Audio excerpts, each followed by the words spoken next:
जय जिनेंद्र ज्योतिष केंद्र 100% काम की गारंटी, संपूर्ण जैन विधि द्वारा समाधान, A to Z समस्याओं का समाधान, शादी सगाई में रुकावट, व्यापारिक एवं पारिवारिक समस्या। संपर्क करें ज्योतिष 820952879924717151। Website www.jaijineendrjyotish.com।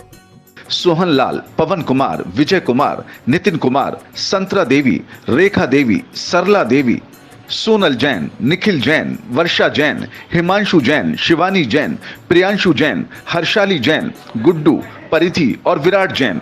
नायसा एवं समस्त छाबड़ा परिवार, फर्म मंगल मेडिकल स्टोर, इम्फाल, मणिपुर। श्रीमती निशा, श्री राजेश भारिल्य, रौनक भारिल्य, रोली भारिल्य बड़कुर, अंकुर बड़कुर, रुआंक बड़कुर, नेहरू नगर, भोपाल, मध्य प्रदेश।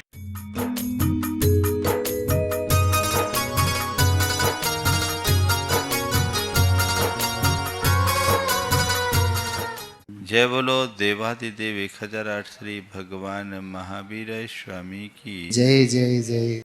अहिंसा परमो धर्म की जय जय जय। परम पूज आचार्य गुरुवर श्री विद्यासागर जी महाराज की जय जय जय जय। बोलिए परम पूज्य मुनिवर श्री प्रमाण सागर जी महाराज की जय जय जय। मुनि संघ की जय जय जय। मैं जब ब्रह्मचारी था, एक दिन गुरुदेव ने कहा कि प्रवचन कर लोगे। मैंने कहा आपकी आज्ञा। पर्यूषण का समय था, मड़िया जी की बात थी। रात्रि में प्रवचन होता था। मुझे कुछ विशेष आता जाता तो था नहीं। गुरुदेव ने पूछा प्रवचन कर लोगे? मैंने कहा जैसी आपकी आज्ञा। मेरे साथ एक ब्रह्मचारी भाई और थे और कहा कि तुम दोनों प्रवचन कर लेना, आधा आधा घंटा कर लेना। मेरे साथी ब्रह्मचारी ने कहा कि मेरा 1 घंटे का विषय है। तो मैंने कहा मैंने तो भी कुछ सोचा ही नहीं है, आप 40 मिनट बोल देना, मैं 20 मिनट बोलूँगा। ठीक। उन्होंने कहा पहले मैं बोलूँगा। हमने कहा ठीक, आप बोल देना, उसके बाद मैं बोलूँगा। उत्तम त्याग का दिन था। उनका भी सार्वजनिक रूप से पहली बार बोलने का मौका था। वो बोलना शुरू किए और घबरा गए भीड़ देखकर, और घबराहट में वो 3 मिनट में ही जय बोल दिए। अब कुछ पल के लिए मेरा मानसिक संतुलन डगमगाया कि 1 घंटे का समय है, मैटर तो 20 मिनट का है, अब कैसे बोलना है। फिर भी उस घड़ी मुझे मेरे एक शिक्षक की बात याद आई और उन्होंने कहा कि कभी किसी भी, मैं इस प्रारंभिक समय से छात्र जीवन में भी डिबेट वगैरह में भाग लिया करता था, तो वो कहा करते थे कि कभी किसी विषय पर बोलना हो तो घबराना मत, एक लंबी श्वास लेना और ये सोचना कि मैं जिस विषय पर बोल रहा हूँ उस विषय में मैं तैयारी से हूँ, मैं बोल लूँगा। मैंने अपना संतुलन स्थिर करके बना करके बोलने का उपक्रम शुरू किया। मैं मंगलाचरण कर ही रहा था कि पब्लिक में शोर होने लगा। संचालक मेरा माइक उठा लिया और उसने एक वाक्य कहा, आप हम पर घात करते हैं, यहाँ प्रवचन हो रहा और आप बात करते हैं। वो कवि थे। अब ये बात हुई, बोलने की शुरुआत मैंने की और 20 मिनट का विषय लेकर गया था, 13 मिनट बोल करके आया। हालांकि अपना विषय अपने स्तर पर कंक्लूड किया, लेकिन उस दिन मैंने एक बात तय कर ली कि जीवन में चाहे कैसी सिचुएशन आए, घबराना नहीं है और कोई काम करना है तो आधी अधूरी तैयारी से नहीं करना। मैं समझता हूं मेरा वो निर्णय मेरी यहां तक की यात्रा में बहुत मददगार बना। आज बात घ की है और घ के नाम पर ही लोग घबराते हैं कि क्या होगा। मैं कहता हूं जीवन में चाहे कैसी भी परिस्थिति क्यों ना आए, मन में घबराहट बिल्कुल मत होने दो। जो है ठीक है, हो जाएगा, निपट लेंगे, हम इस काम को कर लेंगे, घबराने से क्या होगा। घबराहट में बना बनाया काम भी बिगड़ जाता है और स्थिर चित्त व्यक्ति जटिलतम कामों को भी सफलता और सरलता से कर लेते। सवाल घबराहट का है। घबराहट मनुष्य के मन में उत्पन्न होने वाली एक नकारात्मक भावना है, जो एक प्रकार की बीमारी भी है। वैज्ञानिक कहते हैं कि हमारे शरीर में उत्पन्न होने वाले विशेष प्रकार के रसायनों के कारण घबराहट होती, खासकर सेरोटोनिन के ज़्यादा प्रवाह से। सेरोटोनिन नाम का एक रसायन होता है, उससे हमारे अंदर घबराहट होती है और घबराहट के कारण व्यक्ति की हार्ट बीट बढ़ जाती है और धक धक धड़कन बढ़ने लगती है, जी मचलने लगता है, खाने पीने की इच्छा नहीं होती है, हाथ पांव कांपने लगते हैं, कई लोगों के पेट में दर्द होने लगता है, कई लोगों को चक्कर आने लगता है। ये सब घबराहट के लक्षण हैं। इसी को वो लोग एंजाइटी के रूप में लेते हैं। ये चिकित्सकीय लक्षण है। पर घबराहट का संबंध केवल तन से नहीं है, इसका संबंध हमारे विचारों से भी है। जब विचारों में विकृति आती है, अस्थिरता आती है, तो मनुष्य का मन बुरी तरह घबरा उठता है, वो अंदर से कांप उठता है, उसके अंदर में बड़ी बेचैनी आती है और उस बेचैनी में चिंता और उद्वेग उसके मन में आता है और वो कुछ करने की स्थिति में नहीं रहता। कई कई लोग इस घबराहट की स्थिति में कई रात की नींद भी खो देते हैं। हमें घबराहट हो रही, मन की स्थिति। ये कई स्थितियां होती है। आज बात मैं आपसे इसी घबराहट की करूंगा। 4 बातें घबराहट के संदर्भ में, घबराहट क्यों होती है। घबराहट कब होती है? जब हमारे मन में विश्वास या भरोसे की कमी होती है। जब मन विश्वास से भरा होता है, मन में पक्का भरोसा होता है, चाहे कैसी सिचुएशन हो जाए, मन में बिल्कुल भी घबराहट नहीं होती। तो पहला सूत्र, मन में विश्वास जगाइए, अपने कॉन्फिडेंस को बिल्टअप कीजिए, उसे कम मत होने दीजिए, अपने आप पर भरोसा रखिए, विश्वास कायम होना चाहिए। जब तुम्हारे मन में प्रगाढ़ विश्वास होगा तो चाहे कुछ हो जाए, मैं इसको पार कर लूंगा, सब ठीक हो जाएगा। फिर ये दुर्बलता तुम पर कभी हावी नहीं होगी।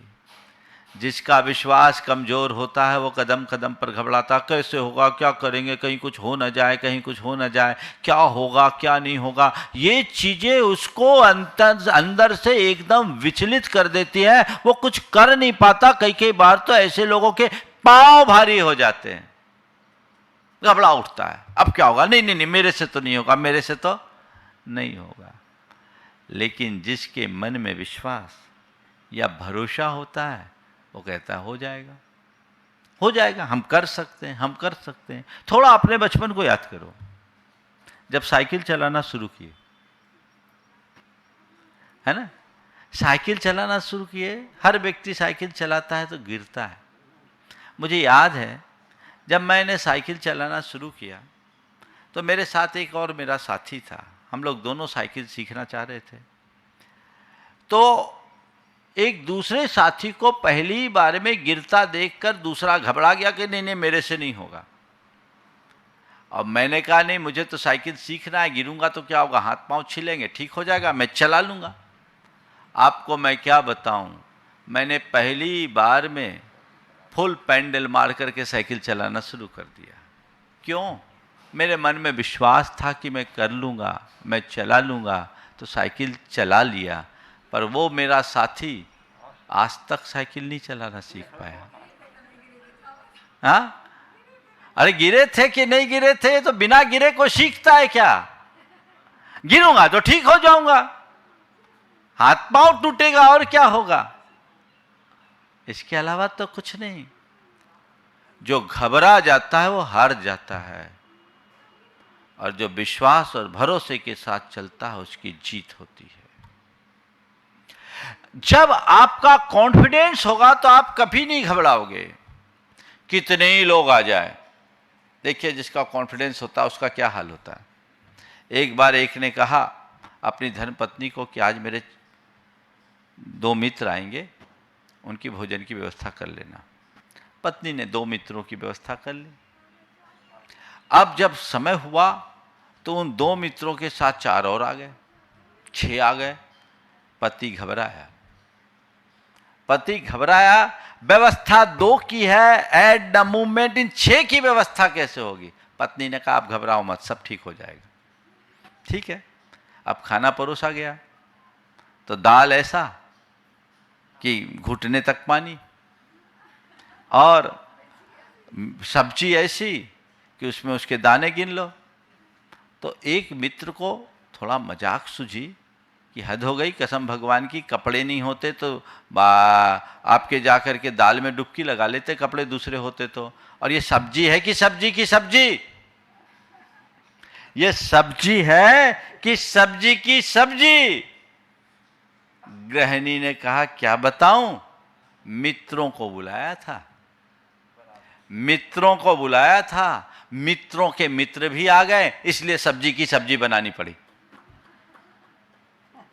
मित्रों को बुलाया था, मित्रों के मित्र आ गए, इसलिए सब्जी की सब्जी बनानी पड़ी। जिस मनुष्य के मन में विश्वास होता है वो हर स्थिति में सॉल्यूशन निकाल लेता है, और जिस मनुष्य का विश्वास कमजोर होता है वो साधारण स्थिति में भी घबरा उठता है। जब मनुष्य के मन में घबराहट प्रकट होती है तो उसकी सारी क्षमताएं और योग्यताएं कुंठित होने लगती है, वो चीजें जान करके भी नहीं कर पाता। कई बार बच्चे जाते परीक्षा देने, एग्जाम में पेपर देख कर घबरा जाते हैं। एक प्रकार का फोबिया भी कई लोगों को हो जाता है। अब घबरा जाते हैं, और घबरा जाने के कारण उस घबराहट में सब भूल जाते हैं। बाद में ख्याल आता, अरे हमें तो सब आता था, हम भूल गए। आने के बाद भी भूल गए। क्यों? ये घबराहट क्यों आई? क्योंकि उनके अंदर कॉन्फिडेंस की कमी थी। इसलिए क्या करो, कोई भी काम करो फुल कॉन्फिडेंस के साथ करो, पूर्ण आत्मविश्वास के साथ करो। तुम्हारा आत्मविश्वास तुम्हारे साथ रहेगा तो तुम्हारे मन में कभी घबराहट नहीं होगी। तो एक तो अपनी आत्मा का विश्वास करो, और दूसरा परमात्मा पर विश्वास करो, गुरु पर विश्वास करो, धर्म पर विश्वास करो। तुम्हारी श्रद्धा होगी, तुम्हारे लिए रहेगा कि मेरे पीठ पर किसी का हाथ है, घबराएंगे क्यों। एक वनस्पति शास्त्री अपने बेटे को लेकर कुछ बहुमूल्य औषधि के संचयन के लिए एक दुर्गम घाटी में पहुंचा। घाटी 300 फीट गहरी थी। उस 300 फीट गहरी घाटी में उतर पाना भी सहज नहीं था, पर वनस्पतियां बहुत मूल्यवान और आवश्यक थी। उसने अपने बेटे को कमर में रस्सी बांधकर उस घाटी में नीचे उतारा। बेटा नीचे उतरा और जितनी आवश्यक थी उतनी वनस्पतियों को चुना, उनका संग्रह किया, बोरियों में भरा। पिता ने सारी वनस्पतियां ऊपर खींच ली, वापस रस्सी डाला, उसने अपने बेल्ट में बांधा, और पिता उसको कांपते हाथों से खींच रहा था। ऊपर तक बेटा आया। पिता के मन में बड़ा डर है, घबराहट है, क्या होगा, लेकिन बेटा एकदम निश्चिंत। जैसे ही बेटा ऊपर आया, पिता ने उसे छाती पे लगा लिया, कहा बेटा तू तो बड़ा प्रसन्न दिख रहा था, तू बड़ा प्रमुदित दिख रहा था, मेरा तो कलेजा कांप रहा था कि मैंने अपने बेटे को इतने नीचे उतार तो दिया है, लेकिन कहीं कुछ हो गया तो क्या होगा। मैंने अपने बेटे को नीचे उतार तो दिया है, लेकिन कहीं कुछ हो गया तो क्या होगा, हो गया तो क्या होगा। पर तू तो इतना निश्चिंत कैसे था। उसने कहा मुझे चिंता किस बात की, मुझे घबराहट किस बात की, मुझे डर किस बात का, मेरी डोर तो आपके हाथ में थी। जिस बेटे की डोर उसके पिता के हाथ में हो, उसे घबराने की जरूरत क्या है। बस मुझे कुछ नहीं डरना, मेरे ऊपर भगवान की कृपा है, मेरे ऊपर गुरु की कृपा है। ये श्रद्धा, ये विश्वास भी मनुष्य की घबराहट को कम कर देता है। अभी का जो दौर है बहुत घबराहट भरा है, बड़ा पैनिक सिचुएशन है, लोग थोड़ी थोड़ी बात में घबरा जाते हैं। और ऐसा देखने में आया है कि इस कोविड के कहर में घबराहट के कारण ज़्यादा लोग मर रहे हैं और उनके पूरे परिजन भी बुरी तरह प्रभावित हो रहे हैं।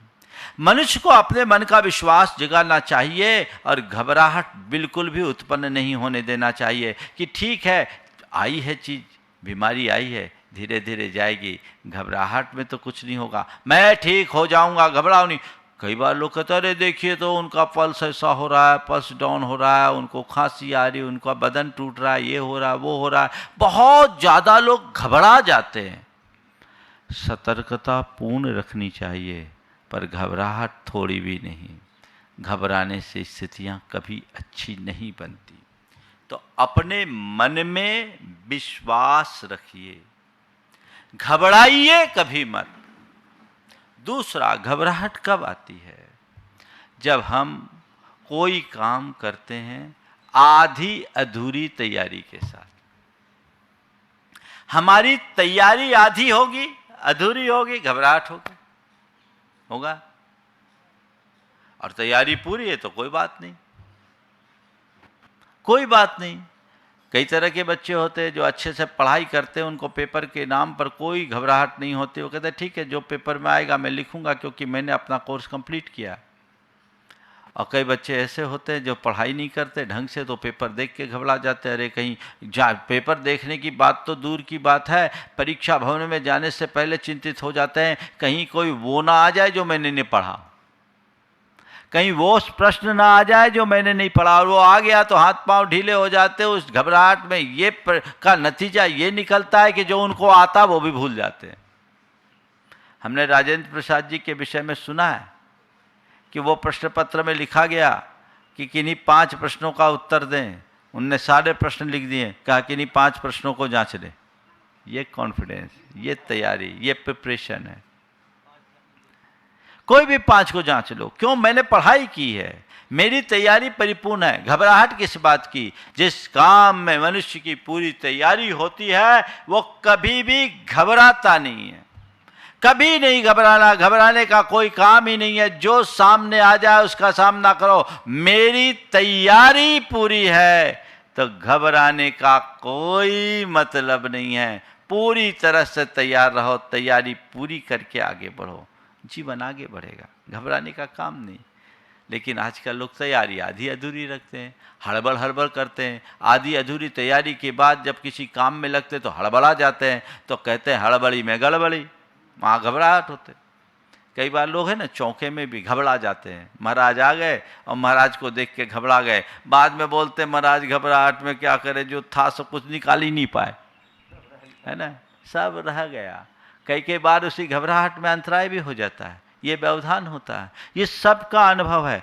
तैयारियां पूरी कीजिए, विश्वास पक्का रखिए। कभी भी आपके सामने चाहे कुछ क्यों ना हो जाए, घबराहट हावी नहीं होगी, घबराहट हावी नहीं होगी। और देखिए, जिसके अंदर कॉन्फिडेंस होता है, वो जो अपनी तैयारी करता है, वो कैसे सफल होता है। और कदाचित तैयारी अधूरी भी रही और कॉन्फिडेंस हुआ तो क्या करता है, सफलता कैसे प्राप्त करता है। मैंने सर हरि सिंह गौर के बारे में सुना।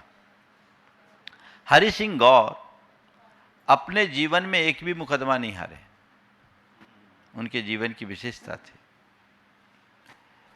वे एक बार कोर्ट में गए और संयोग से फाइल देखे बिना चले गए। तैयारी के बिना गए और अपने ही क्लाइंट के अगेंस्ट आर्गुमेंट करने लगे। जो उनका क्लाइंट था वो घबराया, उसका चेहरा मुरझाया, उनका मुंशी घबराया, धीरे से उनका कोट खींचा कि सर अपने अगेंस्ट जा रहे हैं, अपने अगेंस्ट जा रहे हैं।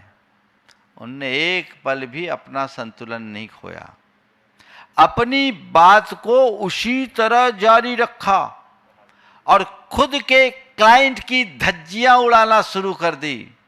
सामने वाले वकील का चेहरा खिल गया कि आज तो बिना मेहनत के हम जीत जाएंगे। अपनी ओर से पूरी बात करने के बाद उन्होंने एक गिलास पानी मंगाया, पानी पिया और कहा, योर ऑनर, अभी तक मैंने जितनी भी बातें कही ये हमारा प्रतिपक्षी वकील कहेगा। अभी तक मैंने जितनी भी बातें कही ये मेरा प्रतिपक्षी वकील कहेगा। अब मैं एक एक करके इनका खंडन करता हूं। और उन्होंने उन सबको क्रॉस किया। नतीजा, वो केस जीत गए। हारी हुई बाजी भी जीती जा सकती है अपने आत्मविश्वास के बल पर। तो मैं आपसे कहता हूं, आत्मविश्वास रखिए, स्वयं पर भरोसा रखिए और दूसरी बात, पूरी तैयारी रखिए। अगर आपकी तैयारी पूरी होगी, घबराने का कोई काम नहीं है ना। तीसरी बात, मैं आज का अपना अनुभव बता रहा हूं। मैं मंच पे आ गया था पर मैंने कुछ नहीं सोचा था मुझे क्या बोलना है। बैठने के बाद कल बहन जी की बात याद आ गई, यहाँ बैठी थी कि घबराहट है महाराज, घर से तो घबराहट। हमने कहा चलो घबराहट से ही शुरू कर दो, लेकिन मेरे मन में घबराहट नहीं थी कि मुझे क्या बोलना है। घबराहट नहीं, कॉन्फिडेंस है कि हो जाएगा। तैयारी नहीं है तो भी तैयारी हो जाएगी, क्योंकि मेरी तैयारी 24 घंटे जारी रहती है। मेरे चिंतन की धारा निरंतर चलती है और मुझ में इतना विश्वास है कि ये काम मैं कर सकता हूं तो कर लेता हूं। अभी मैं घबरा जाता, अरे यार आज तो कोई सोचा ही नहीं, तैयारी नहीं है, प्रवचन करना क्या करे, कहां से करे, तो वही फेल हो जाते हैं। ये बात मैं अपने अनुभव की आपको बता रहा हूं और ये केवल उदाहरण है। घबराहट हमारे विकास में सबसे बड़ी बाधा है और विश्वास हमारे विकास का सबसे बड़ा आधार। तो विश्वास रखिए, पूरी तैयारी रखिए, आप आगे, आपके मन में कभी घबराहट नहीं होगी। घबराहट का तीसरा कारण, अचानक कोई विपरीत प्रसंग बन जाए, एबनॉर्मल सिचुएशन क्रिएट हो जाए, ऐसी परिस्थिति बन जाए जिसके लिए हम पहले से मानसिक रूप से तैयार ना हो। घबराहट आती कि नहीं? मान लीजिए आप बियावान जंगल में जा रहे हैं, अचानक एक शेर आ गया एकाएक, घबराओगे कि नहीं? एक से पूछा कि तुम अचानक जंगल में जा रहे हो, बियावान जंगल में जा रहे हो, अचानक शेर आ जाए तो तुम क्या करोगे? बियावान जंगल में जा रहे हो, गुजर रहे हो और अचानक सामने से शेर आ जाए तो तुम क्या करोगे? बोला मैं क्या करूंगा, वही करेगा जो उसको करना हो। हमें क्या करना है, वही करेगा। तो ऐसी कोई निगेटिव सिचुएशन यदि बन जाती है अचानक से, और उस नेगेटिव सिचुएशन के क्रिएट होने पर मन में घबराहट आती है। कोई भी किसी भी प्रकार की सिचुएशन हो सकती है, वो शारीरिक हो सकती है, मानसिक हो सकती है, सामाजिक हो सकती है, कोई भी चीज हो गई। मान लीजिए अचानक बीमारी आ गई, अरे अब क्या होगा? मन में कोई तनावजनक बात उत्पन्न हुई, अरे अब क्या होगा? अगर ऐसी कोई सामाजिक स्थिति निर्मित हो गई जिससे हमारी छवि प्रभावित होने वाली है, अब क्या होगा? ये जो सोच है ये मनुष्य को तोड़ती है। ऐसे समय में जब भी ऐसी स्थिति निर्मित हो, सकारात्मक सोचिए, जो होगा अच्छा होगा, सब सही होगा, सब ठीक होगा। जिसकी सोच सकारात्मक होती है वो चाहे जैसे प्रसंग बन जाए, चाहे जैसी परिस्थिति बन जाए, घबराता नहीं। ठीक है, ठीक हो जाएगा, इसको भी देखेंगे, जो है सामने उसका सामना करेंगे। घबराने से क्या होगा? मैं एक ऐसे व्यक्ति को जानता हूं जिस व्यक्ति के साथ एक साथ 3 बड़ी ट्रेजेडी घटी। 3 बड़ी ट्रेजेडी घटी। उसका एक बेटा मोटरसाइकिल के एक्सीडेंट में मारा गया। बेटे के मृत्यु के 10 दिन 12 दिन नहीं बीते थे कि उसके दुकान में एक बड़ी रेड पड़ गई। बड़ा प्रतिष्ठान था, रेड पड़ गई। रेड के नाम से लोगों में घबराहट होती। हालांकि आदमी बहुत नियमों के पालन के साथ काम करता था, नीतिपूर्वक चलता था, लेकिन फिर भी जब इस तरह के लोग पहुंचते हैं तो चीज़ें तो बिगड़ती ही बिगड़ती है। और उसी दौरान उसकी धर्मपत्नी की तबीयत एकदम से बिगड़ गई। लेकिन वो व्यक्ति उस स्थिति में भी बिल्कुल नहीं घबराया, बिल्कुल भी नहीं घबराया। उसने जब उससे कहा गया कि भैया तुम्हारे साथ ऐसी स्थिति बन गई है, अब तुम क्या करो? बोले भाई घबराने से क्या होगा, जो है उसका सामना तो करना पड़ेगा। अगर मैं घबराऊंगा तो और कुछ गलती हो जाएगी। बेटे को जाना था, वो चला गया, वो लौट के आने वाला नहीं। मैं मानता हूँ मेरे और मेरे बेटे का संयोग इतने ही दिन का था। अब दुर्घटना घट गई, मेरा बेटा आज दुर्घटना से भरा, न जाने रोज कितनों के बेटे दुर्घटना से मरते हैं। मैं इसके लिए क्या कहूँ? उसका दुख तो है, पर मेरे मन में उसको लेकर के किसी भी प्रकार की घबराहट या व्यग्रता नहीं। पत्नी बीमार पड़ी है, मैं उसका इलाज कर रहा हूँ, लेकिन मैं सोच रहा हूँ कि यदि इस समय मैं घबराहट से भर गया तो कहीं मुझे कुछ न हो जाए, इसलिए घबराने की कोई बात नहीं। मैं देख रहा हूँ जो स्थिति सामने आई उसका मुझे सामना करना है। और मुझे तो एक ही बात हमेशा से सिखाई गई है कि संसार के सारे संयोग कर्मायत्त हैं, कर्म के अधीन हैं। जैसा कर्म का योग होना होगा सो हो जाएगा और सब ठीक होगा।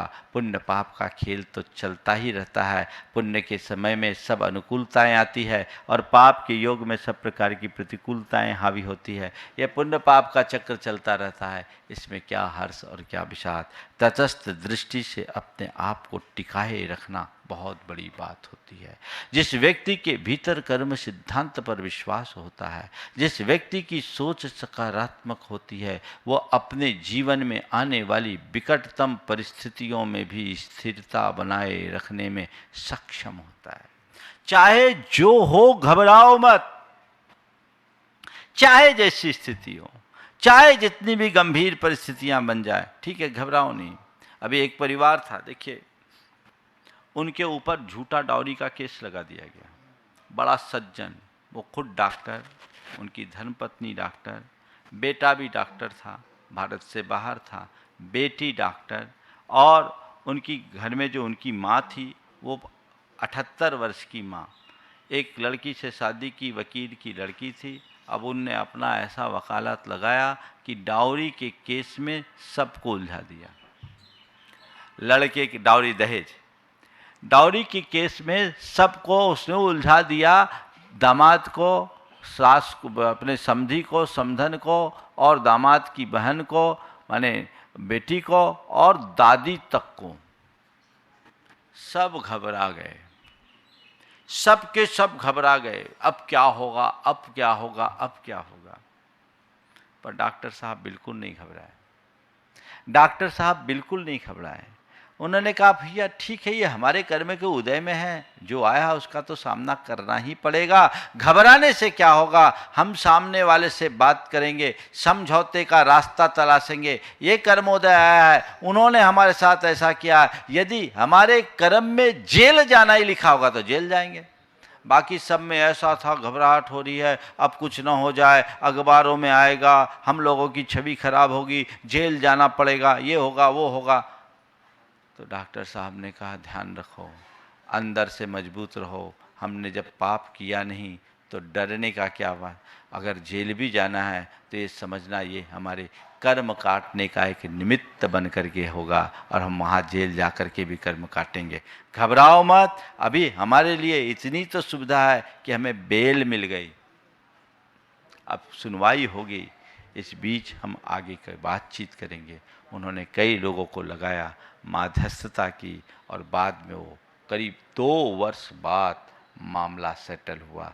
लेकिन वो व्यक्ति 2 वर्ष में रंच मात्र नहीं घबराया। उनके परिवार के लोगों ने आकर के कहा, महाराज हम लोग इनको देखकर अपने आप को संभाले, ये हम लोग तो अंदर से टूट गए थे, लेकिन डॉक्टर साहब अपने अंदर स्थिरता रखे, खुद स्थिर रहे और हम लोगों को संभाले। हमने कहा यही तत्व ज्ञान का प्रताप है, तत्व ज्ञान का यही प्रताप है। और ऐसा प्रताप जिसके अंदर प्रकट हो जाता है, उसके मन में रंच मात्र घबराहट नहीं होती। तो चाहे जैसी परिस्थिति हो, चाहे जैसी सिचुएशन हो, तुम अपना मेंटल बैलेंस मत खो। मानसिक संतुलन खोगे, घबरा जाओगे, घबराहट होगी और वो घबराहट तुम्हें अंदर से तोड़ देगी। कभी मत करो। चौथी बात, असुरक्षित महसूस करने पर, स्वयं को असुरक्षित महसूस करो, मन में घबराहट होगी, अरे अब क्या होगा, मैं तो मरा। नहीं, अपने आप को चाहे कुछ भी हो असुरक्षित महसूस मत करो। अपने आत्मा के स्वरूप का चिंतन करो। तुम्हारे सामने कभी असुरक्षा होगी नहीं, और असुरक्षा आई नहीं तो घबराहट होगी नहीं। मैं अपने जीवन का एक अनुभव बताता हूँ। सन 2006 की बात है। सन 2006 में मैं पश्चिम बंगाल में मुर्शिदाबाद की ओर विहार कर रहा था। भारत और बांग्लादेश की सीमा थी, और भारत और बांग्लादेश की सीमा में एक जगह ऐसा हुआ कि कुछ असामाजिक तत्वों ने, उपद्रवी धर्म विद्वेषियों ने हमें घेर लिया। और उस घेर में 1-2 लोग नहीं थे, करीब 1500 लोग थे, और वे भी घातक अस्त्रों से लैस। हम जब चल रहे थे, एक वर्ग था जो हमारा स्वागत कर रहा था, हम पर फूल बरसा रहा था। आगे बढ़े लोगों ने बोला, महाराज जी आगे कुछ लोग न्यूसेंस क्रिएट कर रहे हैं, 150-200 लोग हैं और स्थिति थोड़ी ठीक नहीं दिख रही है, हम लोग यहीं रुक जाएं तो अच्छा है। मैं जब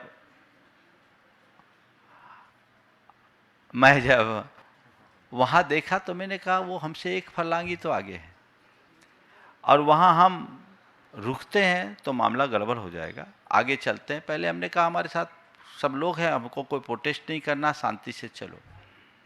हम आगे बढ़े, सामने आने पर लगभग 1500 लोग दिखे, और उन 1500 लोगों की भीड़ को 20 से 25 साल के 15-20 युवक लीड कर रहे थे। हम गए, आगे बढ़े, मेरे साथ करीब 50-60 लोग चल रहे थे। उसमें महिला भी थी, पुरुष भी थी। हम जाप कराते हुए विहार कर रहे थे, इसलिए कि सबका मन लगा रहे। शुरुआत में उन लोगों ने अपने आप रास्ता दे दिया, पर लगभग 50-60 कदम हम चले होंगे, सामने से एक बस आई, लोगों ने बस को आड़ी खड़ी कर ली, रोड ब्लॉक हो गया, मुझे घेर लिया, और मुझे एक घेरा पुरुषों का, उसके बाद 2 घेरा महिलाओं का, मैं 3 घेरों के बीच में था, उसके बाहर पुरुष थे। वे लोग सबको प्रताड़ित कर रहे थे, सबके साथ मारपीट भी कर रहे थे। वो हमारे इस रूप में हमें विहार करने से एतराज जता रहे थे। उस घड़ी लोग घबराए होंगे, मेरे मन में रंच मात्र घबराहट नहीं हुई, न मेरे मन में भय हुआ न क्षोभ।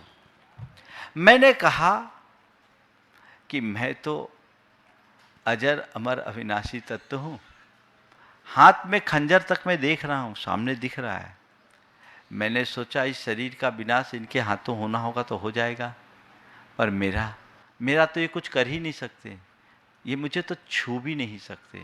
आज कर्म का जो उदय आया है उसे देखो और जानो। मैं सहज मुस्कान के साथ वहाँ अपने आप को स्थिर रखा, और मेरे मन में समय सार की केवल एक गाथा गूंज रही थी, छिज्जदुआ विज्जदुआ निज्जदुआ अहो जादु विप्लयम जम्हा तम्हा गच्छदु तहा विन परिगहो मच्छ। मेरे शरीर के ये तिल तिल टुकड़े भी कर दे तो भी मेरा कुछ नहीं होने वाला। ये मेरे अंदर स्थिरता बनाए हुए था। लोगों ने रास्ता निकाला, रास्ता निकालने के बाद थोड़ा रास्ता बढ़ा, मैं आगे बढ़ा। मेरे साथ ब्रह्मचारी रोहित जो अभिसंधान सागर जी हैं और एक युवक था कलकत्ता का जीतू, वो दोनों मुझे उठा करके दौड़ लगा गए। इस बीच पीछे से किसी ने एक पत्थर मारा, मेरा सिर फूटा। मैं उस स्थिति में 4.5 किलोमीटर का विहार किया, रक्त की धार। 4.5 किलोमीटर चला जब तक पुलिस आ गई, पूरे क्षेत्र को छावनी में बदल दिया गया। वहाँ जब मैं पहुँचा तो सबकी हालत बदहवास थी। पूरे देश में मोबाइल के माध्यम से खबरें पहुँच चुकी थी, सब लोग घबराए हुए थे। मैंने एक एक का हाल समाचार पूछा और उसके बाद गुरुदेव को समाचार देने के बाद 7:45 बजे हल्दी घी लगवाया। टाँका की ज़रूरत थी, 3 टाँके की ज़रूरत बोल रहे थे, मैंने एक भी टाँका नहीं लगाया, ठीक हो गया। मैं ये बात केवल इसलिए कह रहा हूँ कि उस घड़ी मेरे मन में रंच मात्र घबराहट नहीं हुई कि क्या होगा। अरे जो होना होगा हो जाएगा, इस शरीर का विनाश इनके निमित्त होना है तो होगा, आत्मा को तो ये छू नहीं पाएंगे। बस ये श्रद्धान, ये विश्वास तुम्हारे मन में हो तो घबराहट बिल्कुल नहीं होगी। भावना योग भी आपके घबराहट में स्थिरता देगा। हमेशा भावना योग कीजिए, नियमित भावना योग करिएगा तो आप घबराहट से बच जाएंगे और वे आपके जीवन का पथ प्रशस्त कर सकेगा। तो अब घबराहट की बात है, बिल्कुल घबराना नहीं है, चाहे जो हो जाए। इन बातों को अपने जहन में उतार के रखिए और वर्तमान की समस्या से उबरने का मार्ग अपनाइए। आत्म श्रद्धालु बनिए, अभय का चिंतन कीजिए। सारा भय, सारी चिंता, सारा उद्वेग और उद्वेग जन घबराहट दूर हो जाएगी। समय आप सबका हो गया, यहीं पर विराम। बोलिए परम पूज्य आचार्य गुरुवर श्री विद्यासागर जी महाराज। इस कार्यक्रम के पुण्यार्चक थे जय जिनेंद्र ज्योतिष केंद्र। 100% काम की गारंटी, संपूर्ण जैन विधि द्वारा समाधान, A to Z समस्याओं का समाधान, शादी सगाई में रुकावट, व्यापारिक एवं पारिवारिक समस्या। संपर्क करें ज्योतिष 820952879924717151। Website www.jayjinendrjyotish.com। सोहन लाल, पवन कुमार, विजय कुमार, नितिन कुमार, संतरा देवी, रेखा देवी, सरला देवी, सोनल जैन, निखिल जैन, वर्षा जैन, हिमांशु जैन, शिवानी जैन, प्रियांशु जैन, हर्षाली जैन, गुड्डू, परिधि और विराट जैन। नायसा एवं समस्त छाबड़ा परिवार, फर्म मंगल मेडिकल स्टोर, इम्फाल, मणिपुर। श्रीमती निशा, श्री राजेश भारिल्य, रौनक भारिल्य, रोली भारिल्य बड़कुर, अंकुर बड़कुर, रुआंक बड़कुर, नेहरू नगर, भोपाल, मध्य प्रदेश।